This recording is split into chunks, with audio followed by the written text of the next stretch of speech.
What if I told you, your greatest growth might come not from your friends, but from your enemies? Yes, the people who doubt you, the critics who call you out, and the rivals who want to see you fail. Patrick Bet-David doesn't just see enemies as obstacles, he sees them as fuel. In his book, Choose Your Enemies Wisely, he flips the script on how we view competition, fear, and ambition, and shows us how carefully selected enemies can push us to legendary levels of achievement. Patrick isn't just an author. He's an entrepreneur, the founder of Valuetainment, and a living example of going from an immigrant with nothing to a business mogul with millions of loyal followers. By the end of this summary, you'll walk away with powerful, battle-tested lessons to sharpen your mindset, fuel your ambition, and step into your role as a real game changer. So buckle up, because this one's not a gentle pep talk, it's a strategic declaration of war on mediocrity. Lesson 1. Your enemies are your greatest gift. Patrick opens with a punch. Your enemies are proof that you matter. If nobody's against you, you're not making enough noise.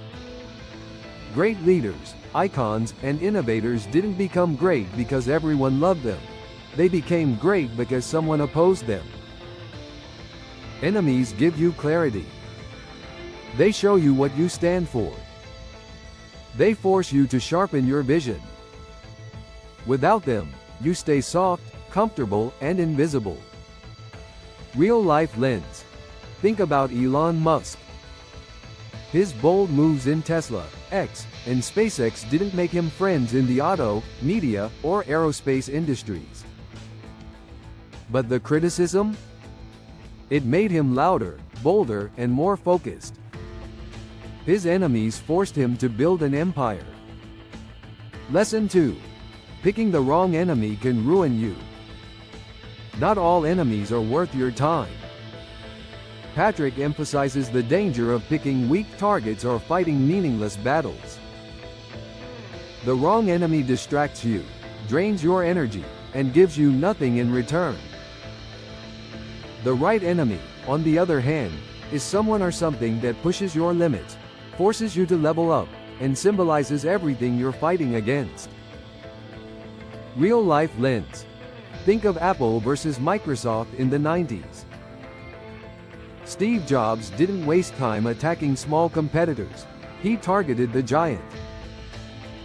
That rivalry pushed Apple to innovate relentlessly and ultimately become the dominant force it is today. Lesson 3.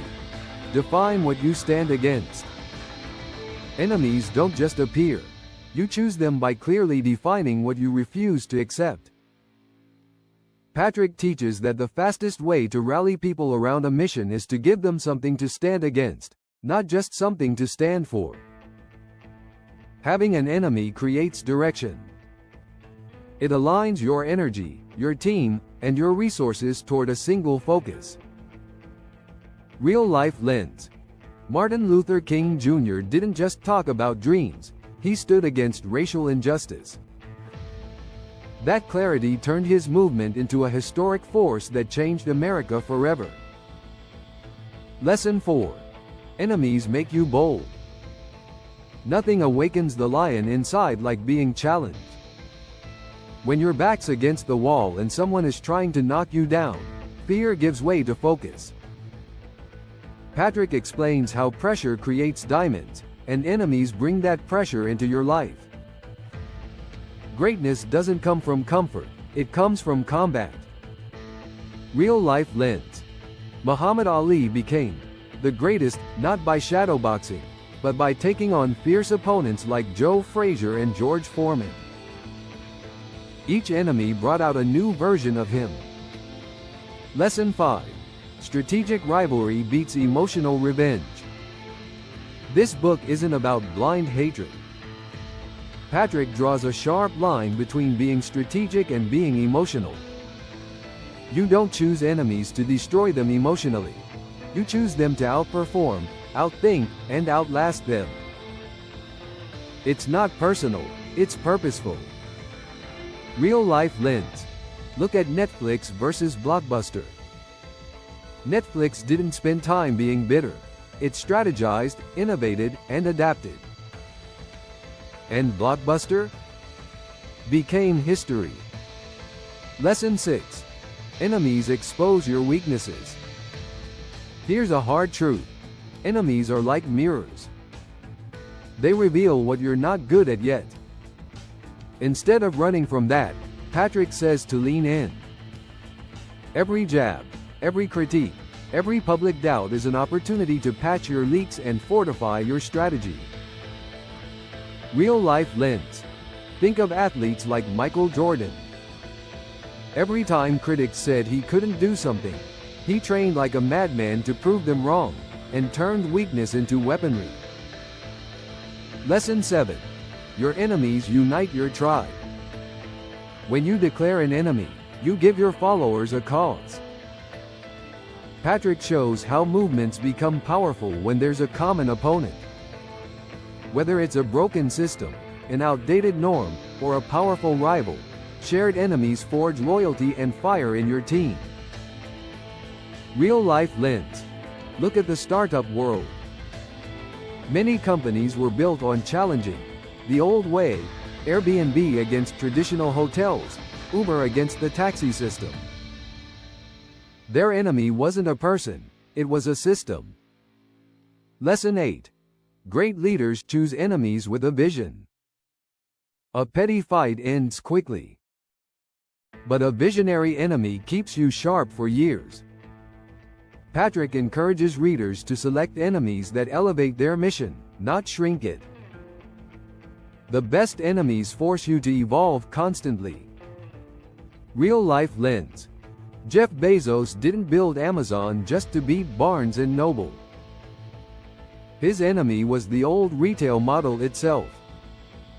That's why Amazon became unstoppable. Lesson 9.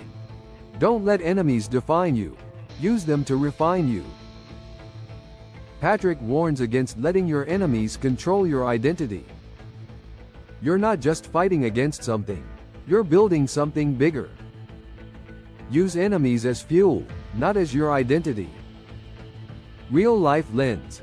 Nelson Mandela didn't let apartheid define him. He used it as the forge to shape a vision of unity, leadership, and resilience. Lesson 10. Become the enemy they can't ignore. The ultimate power move? Becoming the kind of force that commands respect, even from your enemies. Patrick's final lesson is simple. If you choose your enemies wisely, stay disciplined, and keep evolving, you won't just play the game, you'll dominate it. Real-life lens. Think of Conor McGregor. Love him or hate him, his rise wasn't luck. He positioned himself strategically as the enemy of everyone at the top, and forced the world to pay attention. So here's the real question. Who are you choosing to fight? Because if you're not picking your enemies, life will pick them for you, and trust me, that's a game you don't want to play on defense.